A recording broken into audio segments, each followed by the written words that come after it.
I always felt like I was living in the echo of someone else's perfection, a shadow cast by my older sister, Claire. From as early as I can remember, my parents' words dripped with comparisons that left little room for my own identity. Growing up, every achievement of mine was measured against Claire's accomplishments. I remember school report cards, birthday parties, even the smallest moments at home being overshadowed by her luminous image. No matter how hard I tried to be unique, the constant refrain was always, "Why can't you be more like Claire?" That voice, gentle yet unyielding, echoed in my mind long after the words were spoken. I was painfully aware of the subtle ways in which my parents seemed to celebrate her every success and scrutinize my smallest misstep. It wasn't just that I was different, it was that I was deemed inferior by comparison. While Claire was celebrated as the golden child, radiant, poised, effortlessly graceful, I was often dismissed as the awkward one, the quiet failure in a family of overachievers. My childhood memories are colored with moments of silent longing for recognition, a desperate hope that one day I would be seen as more than the lesser version of my sister. In the midst of these unrelenting comparisons, I developed a quiet defiance. I began to question not only the judgments of others but the very idea of measuring self-worth by someone else's standards. Yet, no matter how fiercely I tried to carve out my own identity, the family's narrative remained stubbornly fixed. I tried to find solace in art and writing, activities where my inner world could be expressed in colors and words unburdened by comparison. I spent long afternoons scribbling in my notebooks, attempting to capture the swirl of emotions inside me, the bitterness of feeling overlooked, the subtle spark of rebellion, and the constant search for a place where I belonged. Despite my efforts, I couldn't escape the nagging feeling that I was destined to be forever cast in Claire's shadow. Her achievements and charisma were like an indelible stain on our family's portrait, and every conversation, every family dinner, seemed to reinforce the narrative, I was not enough on my own. I recall a particularly painful memory from my 16th birthday. As we gathered in the living room, my parents beamed at Claire's latest academic accolade while barely acknowledging the gift I had carefully chosen for myself, a handmade journal filled with my private reflections. Their eyes, warm and proud for her, were cool and dismissive towards me. That night, I sat on my bed, the soft rustle of paper under my fingertips a reminder of the isolation I felt. I realized then that my identity was being slowly erased by the constant comparisons, and I began to wonder if I would ever be free to be who I truly was. Then, everything began to shift in a way I never anticipated. It started with whispered conversations I overheard on late summer nights when the house was quiet, the murmurs of hushed voices in the dark corridors. At first, I paid little attention, assuming it was just another family secret, one of those things that families keep tucked away behind closed doors. But as the whispers grew into fragments of conversation, I began to piece together something startling. Claire had a secret. I had always assumed she was the epitome of perfection, the girl who never faltered. Yet, there were hints, a slip of a word here, a pause there, that suggested she was hiding something that contradicted the flawless image our parents so adored. I remember the night it all started to make sense. I was in my room, the soft glow of my desk lamp illuminating a notebook filled with half-finished poems and desperate thoughts. The house was silent, the kind of silence that makes you hear your own heartbeat pounding in your ears. I distinctly recall hearing footsteps outside my door, the soft murmur of voices that didn't belong to our family. Curiosity, mingled with a sense of foreboding, propelled me to move closer to the slightly ajar door of our parents' study. I pressed my ear against the cool wood and listened intently. What I heard that night sent a shockwave through me. A man's voice, smooth, confident, and undeniably intimate, was speaking to Claire. I could barely make out the words, but the tone was unmistakable. It was as if he were confessing something deeply personal, something that would shatter the pristine image I had always associated with her. The conversation was laced with secrets and tenderness, and for the first time, I began to see my sister not as the perfect child who had always been praised, but as a flawed, human being with her own hidden vulnerabilities. Over the next few days, I found myself haunted by that revelation. I couldn't concentrate on my studies, my art, or anything else. Every time I looked at Claire, I wondered what kind of secret she was hiding. The weight of my own suppressed feelings of inadequacy, fueled by years of comparisons, seemed to vanish in the face of this newfound truth. For the first time, I felt that the pedestal upon which she had been placed might be built on shaky ground. Yet, I also felt a strange mix of guilt and relief. Guilt, because I had always envied her seemingly effortless perfection. Relief, because now I had a reason to question the validity of the comparisons that had tormented me for so long. I began to pay closer attention to the subtle signs that had previously escaped my notice. There were moments when Claire's smile faltered, when her eyes darted away as if hiding a secret. She became increasingly elusive, her conversations filled with vague references and half-truths. At family gatherings, I noticed that she would excuse herself with an urgency that was uncharacteristic of the calm, composed person I thought I knew. My mind raced with questions. Who was this man? How long had he been a part of her life? And most importantly, what did it mean for me, a daughter forever overshadowed by a sister who now appeared to be living a life I had never imagined? The turning point came one rainy afternoon when I found myself alone in the house, the storm outside mirroring the turmoil inside me. I was rifling through some old boxes in the attic, trying to distract myself from the relentless questions gnawing at my sanity, when I stumbled upon a collection of letters. They were neatly tied with a faded ribbon and had Claire's familiar handwriting on them. As I unfolded one of the letters, my heart pounded in my chest, each word a step closer to a truth I wasn't sure I was ready to face. The letters were from the man, the secret lover I had only glimpsed through furtive conversations and whispered hints. In those carefully penned words, I found a side of Claire that no one had ever seen, vulnerable, desperate, and longing for something that transcended the gilded cage of her family's expectations. The letters revealed that Claire had been struggling under the immense pressure of always having to live up to an ideal. In her own quiet, desperate way, she had reached out to someone who could see her for who she truly was, a person capable of both love and deep pain. The man wrote of moments when Claire's eyes filled with tears as she confessed how the weight of constant comparison had driven her to seek solace in his arms. He spoke of stolen moments in hidden corners of the city, of whispered promises and dreams of a life that was real, imperfect, and free from the relentless scrutiny of a family that never seemed to notice her true self. Reading those letters, I felt a surge of conflicting emotions. Part of me was angry, not at Claire, but at the years of unspoken judgment that had left us both scarred. Another part of me felt a deep sense of pity. For the first time, I understood that the perfection my parents had adored was a facade, a brittle shell that concealed a heart desperate for genuine connection. And then, there was a bittersweet relief, a realization that perhaps I wasn't the only one trapped in a cycle of unrealistic expectations and silent suffering. In the days that followed, I began to navigate a labyrinth of emotions that were as complex as they were unexpected.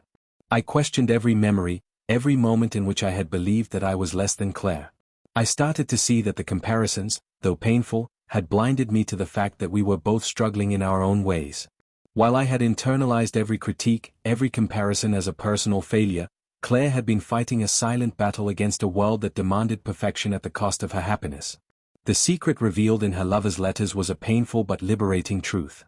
It shattered the image of the flawless sister that I had envied and resented, replacing it with a picture of a human being, deeply flawed and tragically beautiful in her vulnerability.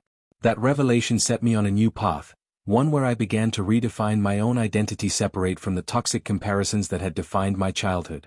I started by confronting my parents, gently questioning their endless comparisons and asking if they ever considered that their words might have driven a wedge between us. Their defensiveness was immediate, their pride blinding them to the emotional toll of their expectations. Yet, in that confrontation, I found the courage to articulate my own pain, to claim my identity without being measured against another's achievements. As I wrestled with these newfound insights, I also began to grapple with the implications of Claire's secret. What did it mean for our relationship moving forward? Could we, as siblings, find a way to support each other without the constant burden of comparisons? The answers were not immediately clear, but for the first time in my life, I felt that the rigid narrative my parents had imposed on us might finally be breaking apart. The letters, with their raw honesty and unfiltered emotion, served as a catalyst for change, a spark that ignited the possibility of understanding, forgiveness, and ultimately, liberation. In the quiet hours of the night, when the house was still and the only sound was the distant rumble of the storm outside, I found myself writing feverishly in my journal. Every word was an attempt to capture the tumult of emotions swirling within me, the long-held resentment, the unexpected compassion for my sister, and the budding hope that maybe, just maybe, we could both rise above the destructive legacy of comparisons. I began to see that our struggles, though different in their expressions, were intertwined by a shared desire to be seen and loved for who we truly were, flawed, human, and beautifully imperfect. Now, as I stand at the threshold of a new understanding, I realize that the journey ahead is as uncertain as it is necessary. The secret that Claire's lover revealed has not only redefined my perception of her, but it has also challenged the very foundation upon which our family's identity was built. In this quiet rebellion against a lifetime of comparisons, I am finally beginning to see that my own worth is not measured by the shadows cast by another's brilliance. The path to self-acceptance is long and fraught with painful memories, but it is also illuminated by the possibility of genuine connection, one that is free from the crushing weight of expectation. In the days to come, I know I will have to confront my own feelings head-on and perhaps even reach out to Claire in search of reconciliation and mutual healing. For now, though, I cling to the truth that has been revealed to me, a truth that is messy, heartbreaking, and ultimately liberating. I am learning to embrace the complexity of our shared past, to acknowledge that the secret lover's revelations were not a betrayal of our family, but a desperate plea for authenticity from a sister who had long been trapped behind a mask of perfection. As I close this chapter of my thoughts, the rain outside begins to subside, leaving behind a tentative calm in its wake. I know that the storm within me is far from over, but for the first time, I feel a glimmer of hope, a hope that, in the midst of all the comparisons and expectations, I can finally learn to stand on my own, unburdened by the relentless echo of someone else's image. And with that thought, I turn the page, ready to face the next step in a journey that promises not only revelation, but also the long-awaited freedom to be myself. The days following that fateful discovery felt as if I had stepped into a world that was both intimately familiar and utterly foreign. I awoke each morning with the sting of the secret burning in my mind, a secret that had slowly dismantled the carefully constructed image of my sister and, in doing so, shattered the long-standing narrative of comparison that had haunted our entire family. In the silent hours of dawn, I would lie awake, replaying every memory in a new light. Each recollection, every smile, every sidelong glance, was suddenly imbued with layers of hidden meaning, and I began to wonder how many of those moments had been distorted by the relentless expectations imposed upon us. I found myself oscillating between a profound sense of betrayal and an unexpected surge of empathy. How could it be that the perfect image of Claire, the girl who always seemed to have every answer and every accolade, was in fact a fragile person drowning under the weight of expectations? The letters from her secret lover had unraveled not just her facade, but had also forced me to confront the part of me that had silently resented every comparison, every judgment that had made me feel less than worthy in my own skin. I had long believed that my parents' constant comparisons were the source of all my pain, but now I began to see that there was a deeper, more painful truth hidden in the shadows of our family's dynamics. One evening, as the rain tapped softly against the window panes, I decided that I could no longer remain a passive observer of my own life. I needed answers, and more importantly, I needed to understand how the web of comparisons and expectations had ensnared us all so completely. With a deep, trembling breath, I gathered the courage to confront my parents.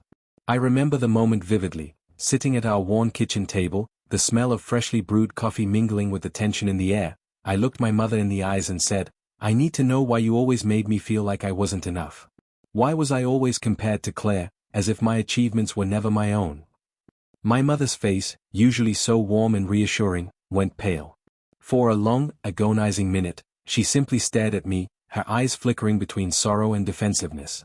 "We only wanted what was best for you," she finally murmured, as if the phrase could somehow justify years of unrelenting comparisons. But I pressed on, recounting specific instances from my childhood, the report cards that were praised only when they measured up to Claire's, the birthday parties where my interests were overlooked in favor of celebrating her accomplishments. The more I spoke, the more I could sense that my words were cutting through a veil of denial. My father, silent until then, interjected with a shaky, "We believed that you'd find your way eventually, that you'd see how hard Claire worked to achieve what she did." His voice was heavy with regret, but the damage had been done. The painful truth that had been locked inside me now demanded to be heard. That confrontation did not yield immediate reconciliation, but it did open a door. For the first time, I felt as though I was reclaiming a part of my identity that had been suppressed by the relentless pressure to conform to a standard that was not mine. Yet, amid that bitter dialogue with my parents, I found my thoughts returning to Claire. I recalled the subtle signs I had missed before, the way her eyes would sometimes betray a moment of doubt when she thought no one was watching, or how she would disappear for long periods without explanation, leaving an uneasy silence in her wake. Haunted by these memories, I decided that it was time to confront the source of that mystery directly. I waited until one of our rare quiet afternoons, when the house was empty except for the echo of my own footsteps, and I sought out my sister. I found her in the attic, a place that had always been a repository of our childhood treasures, now a silent testament to our shared past. The attic was dimly lit by a single window, its light casting long shadows across old photo albums, forgotten trinkets, and the remnants of happier times. I hesitated at the threshold, unsure if I was ready to face the truth that lay behind her carefully guarded eyes. "Claire," I began softly, my voice betraying the years of pent-up frustration and sorrow, "we need to talk." For a moment, she didn't move. Then, as if sensing the inevitability of this conversation, she turned slowly, her eyes glistening with a mixture of fear, remorse, and something that I couldn't quite define. "I've been expecting you," she said, her tone wavering between resignation and hope. We sat together on an old, creaking set of wooden steps, the silence between us charged with unspoken words. I took a deep breath and said, "I know about him. I read his letters. I know about the secret you've been keeping." My words fell like shattered glass on the dusty floor, and for a long moment, all I could hear was the pounding of my heart. Claire's face crumpled, and tears welled up in her eyes as she whispered, "I'm sorry. I never meant for you to find out like this." Her apology was a fragile thing, trembling with regret and sorrow. "Why, Claire?" I demanded, my voice raw with emotion. "Why did you feel you had to hide your truth? Were you so afraid that you wouldn't be loved if we knew the real you?" For years, I had longed to be seen for who I was, and here she was, stripped of the flawless veneer that had defined her, confessing a vulnerability I had never expected. Her secret, the very thing that had so shattered the myth of perfection that had loomed over our lives, now opened up a chasm between us. Yet, it was also a bridge, a possibility of understanding, if only I could find the strength to cross it. Tears streamed down her face as she explained that she had always felt trapped by the expectations of perfection. Our parents, they made me believe that I had to be flawless. That every mistake, every falter was a betrayal of the image they cherished. I was terrified that if I ever showed any weakness, I would lose the only love I had ever known. Her voice cracked under the weight of the confession, and I felt an overwhelming mix of anger and sympathy. I had spent so many years feeling the sting of those comparisons, and now I saw that Claire was a prisoner in her own right, ensnared by the very same expectations that had haunted me. As we talked, the initial shock began to give way to a tentative understanding. I found myself asking questions, not with the aim of judgment, but with a desperate need to understand the woman I had always seen as a flawless idol. "What was it like for you?" I asked, my voice softening. "Did you ever wish that you could just be yourself?" Claire's eyes filled with sorrow as she admitted that there were many nights when she cried herself to sleep, feeling utterly alone in a world that demanded perfection. She confided that the secret lover had been the first person who made her feel seen, truly seen, not as the perfect child, but as a complex human being with fears, desires, and a desperate need for genuine connection. Her story was a torrent of confessions and regrets. She told me about the early days of her relationship with him, how it had started innocently enough, with stolen glances and whispered promises. But as the pressures mounted, it had evolved into something deeper, a lifeline that had given her the courage to be vulnerable. She described secret rendezvous in rain-soaked alleys and dimly lit corners of the city, where they had shared their hopes and dreams away from the suffocating expectations of home. In those moments, she had found a freedom that she had never known, a brief escape from the relentless comparisons that had defined her every move. Listening to her, I began to see her not as the untouchable beacon of perfection that our parents had always celebrated, but as a woman torn between duty and desire, between the need for approval and the yearning for authenticity. The letters from her lover had revealed her deepest, most secret self, a self that had been silenced for far too long by the constant refrain of "be more like Claire." And in that revelation, I recognized something of my own pain, the same sense of inadequacy that had haunted me throughout my life. I realized that while our paths had diverged, we had both been victims of the same unyielding system of expectations, a system that had valued one over the other, leaving scars that ran deeper than words could express. That night, after our long, painful conversation, I returned to my room with a heavy yet oddly liberated heart. I sat at my desk, the familiar scratch of pen on paper mingling with the silence of the night, and began to write. I wrote about every feeling, every thought that had surged forth like a tidal wave. I wrote about the years of silent suffering, the bitterness of feeling second best, and the unexpected revelation that my sister, the one I had resented and envied in equal measure, was also a victim of the same harsh judgments. In that act of writing, I found a measure of catharsis, a way to process the tangled emotions that now defined my existence. Over the following days, our family dynamics shifted in subtle but significant ways. The conversations that had always centered on achievements and comparisons began to dissolve into something more honest and raw. I noticed that my parents, too, were beginning to confront the legacy of their own expectations. There were moments when my father's eyes would glaze over with regret as he recalled his own youth, a time when he too had felt the crushing weight of perfection. My mother, always the keeper of our family's emotional balance, would sit in quiet moments and sigh, a sound that, in its softness, spoke of unspoken apologies and the pain of lost opportunities for genuine connection. I began to see that the secret my sister had harbored was not just about her own need for love, but also a mirror reflecting our family's collective wounds. It was as if the long-held comparisons had created a pressure cooker of emotions, and once the lid had been lifted, even in the most painful way, there was a chance for healing. I started to reach out to my own inner self, examining the years I had spent feeling inferior, the moments when I had internalized the notion that my worth was always measured against someone else's success. It was a painful process, but I felt that, by understanding the root of that pain, I could finally begin to heal. In quiet moments of reflection, I would revisit the attic where I had spoken with Claire, trying to reconstruct the timeline of our lives from a new perspective. I began to see that our shared experiences, those family dinners, the holiday gatherings, the endless stream of comparisons, had not been designed to uplift one at the expense of the other, but were the product of a flawed system that had prized outward success over inner well-being. And in that realization, I found a spark of hope. Perhaps, by acknowledging the damage that had been done, we could all find a way to move forward, to create a narrative where love and acceptance were not measured by achievements, but by the courage to be oneself. One afternoon, as the leaves turned golden and the air took on the crisp tang of early autumn, I arranged a small gathering at our home, a quiet reunion of sorts, not just for us as siblings, but for our parents as well. I invited Claire and asked that we spend an afternoon together, free from the usual pressures of daily life. It was a tentative step, a small attempt to rebuild the bridges that had long been burned by the fires of expectation. I remember the moment vividly. Sitting in the back garden, the gentle rustle of leaves overhead, I looked around at the faces of the people I had grown up with and said, I think it's time we all learn to see each other as we truly are, not as the versions that have been imposed on us. For a long time, there was only silence. Then, slowly, my mother began to speak, her voice trembling with emotion. She confessed that she had always believed that by comparing us, she was setting a standard, one that would push us to be the best we could be. But now, looking at the hurt in our eyes, she realized that in her pursuit of excellence, she had lost sight of the importance of unconditional love. My father, too, acknowledged that the weight of those comparisons had left scars that would take years to heal.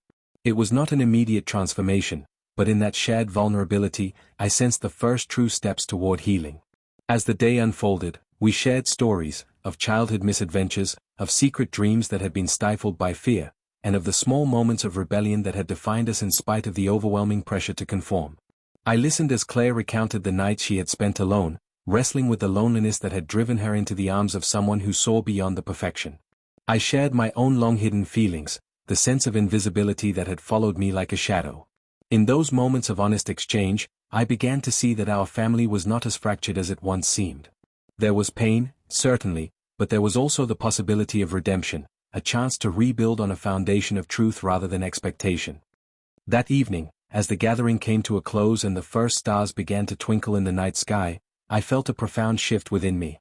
The revelations of the past few weeks, the secret letters, the raw confessions, the long-overdue confrontations, had peeled away layers of pretense and left behind something raw, honest, and deeply human. I realized that the comparisons that had haunted me for so long were not a measure of my worth, but a reflection of a system that had failed to see the beauty in our individual struggles. In the quiet aftermath of that day, I returned to my journal and wrote furiously. I wrote about the anger that had given way to understanding, the bitterness that had softened into compassion, and the deep, aching hope that perhaps we could all begin to love ourselves as we were meant to be loved. I wrote about the secret that had shattered the illusion of perfection, not to diminish my sister, but to illuminate the truth that we were all flawed, vulnerable, and deserving of kindness. Now, as I stand in the midst of this slow transformation, I realize that the journey to healing is far from over. The scars of a lifetime of comparisons remain, and the road ahead is steep and uncertain. Yet I also know that, for the first time, I am beginning to see a future that is mine to shape, a future where I no longer live in the shadow of someone else's achievements, but in the light of my own truth. Every day, I take a small step forward. Whether it's spending a quiet moment alone with my thoughts or sharing a laugh with a family member without the weight of unspoken judgments, each step is a victory, a quiet rebellion against the narrative that once defined us. I continue to write, to create, and to explore the parts of myself that I had long buried beneath layers of expectation. And while the pain of the past is never far from my mind, it now serves as a reminder of how far I've come, and of the strength it takes to be truly free. In those moments when I feel overwhelmed by the echoes of comparison, I return to the letters in the attic, to the honest words of my secret conversations with Claire, and to the gentle confessions of my parents that night in the garden. I remind myself that we are all works in progress, each of us a mosaic of scars and dreams. And slowly, with every honest word and every act of courage, I am learning that true worth is not defined by someone else's achievements, but by the authenticity with which we live our own lives. As the days turn into weeks and the seasons change once again, I continue to nurture this fragile hope. I know that there will be setbacks, moments when the old wounds reopen and the old voices of doubt threaten to take over. But I also know that the journey toward self-acceptance is one that must be traveled one step at a time, with patience, persistence, and the unwavering belief that I am enough, just as I am. In the quiet moments of reflection, I see now that the secret my sister had hidden, the letters that once shattered our family's illusion, were not merely signs of her vulnerability, they were the catalyst for a profound transformation. They forced us all to confront the painful truths that had long been swept under the rug, to acknowledge that our identities were not meant to be measured against a single standard. And in that confrontation, we found the possibility of something more, a family built not on comparisons, but on unconditional love and the acceptance of our beautifully imperfect selves. So here I am, in the midst of this tumultuous journey, determined to embrace my own path.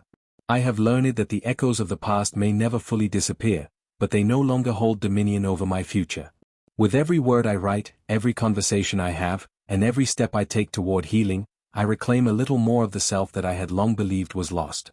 And as I continue to navigate the winding road ahead, I carry with me the hope that one day, we will all find the freedom to be truly ourselves, unburdened by the weight of expectations and illuminated by the gentle glow of our own inner light. In the end, the truth that has been revealed to me is both painful and liberating, a bittersweet reminder that while our pasts may shape us, they do not have to define us. And as I continue to walk this path, I am learning to embrace every part of my journey, from the darkest moments of despair to the quiet, hopeful dawn of self-discovery. I spent the following months in a whirlwind of introspection and slow, painful healing, a journey that would redefine not only my relationship with my sister but also the very essence of who I was. The revelations and raw confessions of that autumn, the day we bared our souls in the attic and the quiet, tear-filled conversation at the kitchen table, had cracked open the hardened shell of our family dynamics. As I moved forward, I found that every day was a delicate balancing act between clinging to the memories of old wounds and daring to hope for a future unburdened by the weight of constant comparison. The first weeks after my conversation with Claire were marked by a fragile silence between us. I wasn't sure how to bridge the gap that had been carved by years of misunderstanding and unspoken jealousy. I remember the long, lonely evenings when I would lie awake, the soft hum of the night outside my window merging with the echo of my own thoughts. In those moments, I would replay every word we had exchanged in the attic, every tear that had fallen, trying desperately to decipher how two people, bound by blood and shared history, had come to feel so isolated from one another. I questioned whether the secret her lover had revealed was a curse or a blessing. It had shattered the image of the untouchable perfect sister I had always resented and envied, and in its place, it had offered a glimpse into a vulnerable, wounded human being. This revelation, painful as it was, allowed me to see Claire in a light that was entirely new, a person who, like me, had been suffocated by the relentless expectations of our parents. In the quiet aftermath, I resolved to take steps that would lead to genuine healing. I began by writing more, pouring every conflicted thought, every pang of jealousy, every spark of compassion onto the pages of my journal. My writing became both an outlet and a mirror, reflecting the inner struggles that I had long tried to ignore. I wrote about the long nights spent wondering if I would ever be more than a shadow, and about the bitter taste of every comparison that had left me feeling perpetually inferior. But I also wrote about moments of unexpected tenderness, when I caught a glimpse of Claire's tear-streaked face as she admitted how alone she felt, or when I recognized in her the same yearning for acceptance that I had harbored for so long. Each word was a step toward reclaiming the parts of me that had been buried beneath the constant barrage of "why can't you be more like her?" As autumn slowly gave way to winter, our family's dynamics began to shift in subtle but perceptible ways. The confrontation with our parents, though painful and raw, had forced them to face the damage their words had inflicted on both of us. I recall one bitterly cold evening when, gathered around the dining table with a sparse layer of frost visible through the window, my father cleared his throat and, with a heaviness in his voice, said, "I realize now that we have been blind to the hurt we caused you both. His admission, tentative and laden with regret, stirred a complex mix of anger and relief within me. It was not an absolution of the past, but it was a small, almost imperceptible acknowledgement that our family was not immune to its own flaws. In the weeks that followed, I made a concerted effort to forge a path independent of the comparisons that had so long defined me. I threw myself into new projects, a combination of art, music, and community volunteer work, that allowed me to express my identity in ways that had nothing to do with being like Claire. I enrolled in a creative writing course at a local community center, where I met others who were also trying to reinvent themselves beyond the confines of their past. In that safe space, I learned that vulnerability was not a weakness, but a strength, a lesson that resonated deeply with the revelations I had experienced regarding my sister. With each new day, I grew a little more confident in the notion that my worth was inherent, not measured against an unattainable ideal. There were still days when the old voices of self-doubt would creep in. On one such day, as I sat alone in a small cafe on a rainy afternoon, I found myself overwhelmed by the memories of every time I had been dismissed or overlooked. I stared out the window at the falling rain, each droplet a reminder of the tears I had shed over the years. It was then that I received an unexpected message, a brief, halting text from Claire. It read simply, "Can we talk?" In that instant, I felt a surge of conflicting emotions. I had spent so long feeling isolated from her, yet now she was reaching out, perhaps yearning to reconnect in a way that acknowledged the pain we both carried. We met later that day in a quiet corner of a park, the kind of secluded spot that felt removed from the harsh glare of judgment.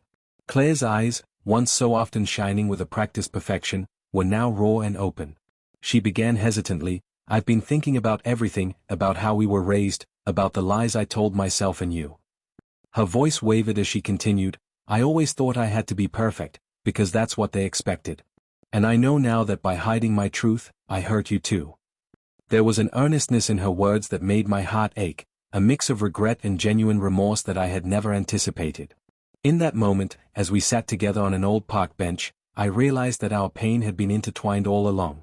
We had both been victims of a relentless standard, forced to measure our worth by someone else's expectations. And now, by confronting our individual truths, we had an opportunity to rebuild a relationship founded on honesty rather than comparison. That conversation marked the beginning of a slow, careful rapprochement between us. We started to share more openly, not only about the wounds inflicted by our parents' unyielding expectations but also about our hopes for the future. We spoke about the possibility of forging new traditions, ones that celebrated our individual strengths rather than comparing our achievements. Over time, our interactions grew less guarded, and I began to see the contours of a genuine connection emerging between us. There were still moments of awkwardness, of hesitance, but gradually, we learned to laugh together at the absurdity of a past that had pitted us against each other.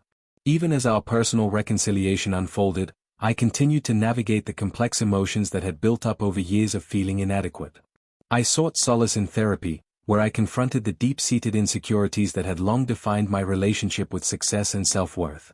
My therapist, a calm and empathetic presence, helped me unravel the tangled threads of my identity. Together, we explored the origins of my self-doubt, tracing them back to the countless times I had been told, directly or indirectly, that I was not enough. It was a long and often painful process, but with every session, I began to see that the voice of comparison was just one among many, a voice that I could choose to ignore in favor of one that affirmed my own value. As the winter deepened, our family began to tentatively embrace a new way of being. The harsh words and comparisons that had once seemed so inviolable were gradually replaced by a tentative openness. My parents, in their own slow way, attempted to mend the fractures they had helped create. I remember one evening when we sat together in the living room, the fire casting gentle shadows on our faces, and my mother said softly, "We never meant to make you feel less than. We only wanted you to have the best chance in life."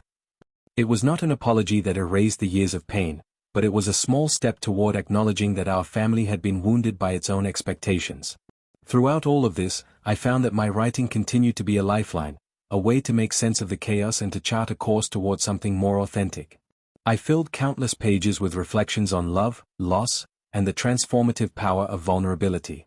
In my stories, I discovered the freedom to create characters who, like me, were flawed and uncertain yet capable of profound beauty. The process was cathartic, a way of turning my personal trials into something that might help others who had felt diminished by comparisons or the crushing weight of unrealistic expectations. One of the most transformative moments came during a late spring afternoon when I decided to organize a small gathering, a celebration of individuality and resilience that brought together not only family members but also close friends who had supported me throughout my journey. The event was held in the garden of our old family home, a space that had once been the backdrop for so many painful memories, but now, bathed in the soft glow of a setting sun, it felt like a stage for new beginnings. I spoke openly about the struggles I had endured and the slow, sometimes painful, process of finding my own voice. I expressed gratitude for the moments of clarity that had allowed me to see that my worth was not defined by comparisons or by the shadow of a sibling's perfection.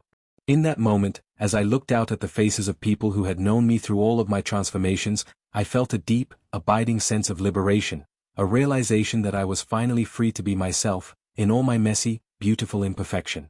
That evening, as the celebration wound down and the guests departed one by one, I lingered in the quiet solitude of the garden. I sat on a weathered bench beneath a sprawling oak tree and allowed myself to savor the sense of peace that had eluded me for so long. The gentle rustle of leaves in the evening breeze seemed to whisper promises of renewal, and for the first time in years, I felt hopeful about the future. I thought of the journey that had led me here, a journey marked by betrayal, heartache, and a relentless struggle against expectations, and recognized that every painful step had brought me closer to a more authentic self. In the months that followed, the wounds of the past did not vanish overnight. There were still days when the old feelings of inadequacy would creep back in, when the echoes of harsh comparisons would reverberate in moments of self-doubt. But I had learned to confront those feelings with a new kind of strength, a quiet resilience born of understanding and compassion.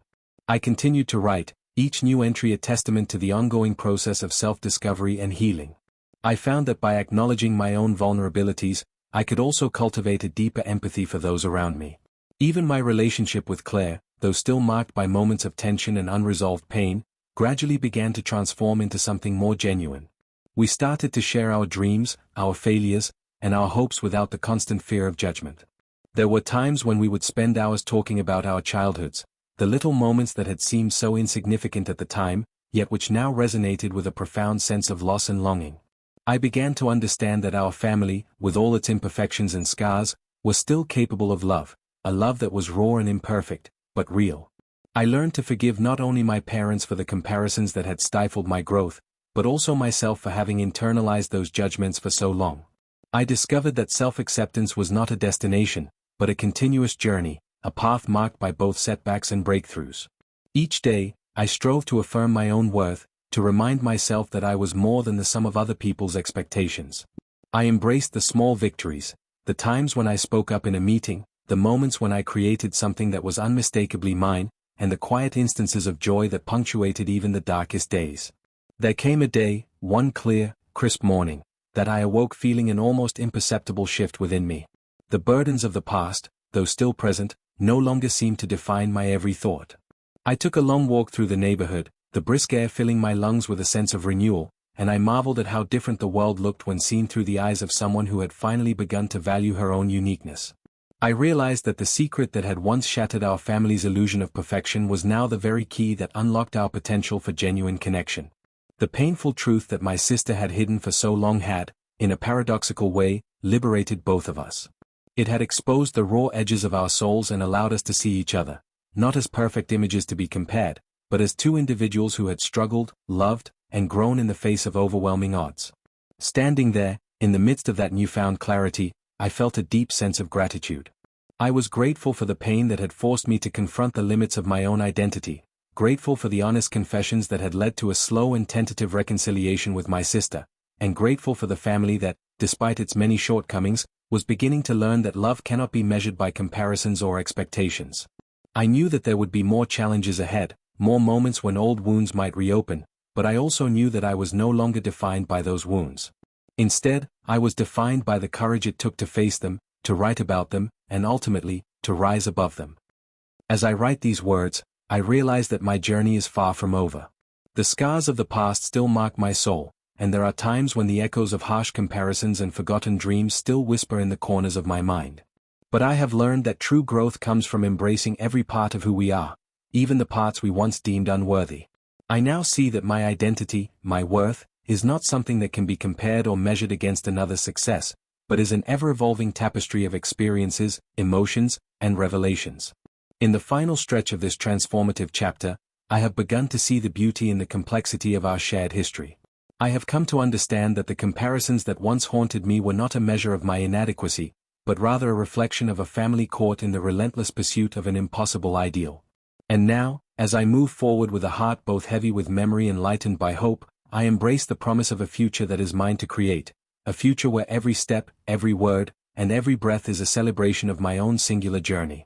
I continue to write, not just as a form of catharsis but as an act of defiance, a declaration that I will no longer allow the shadows of the past to define the light of my future.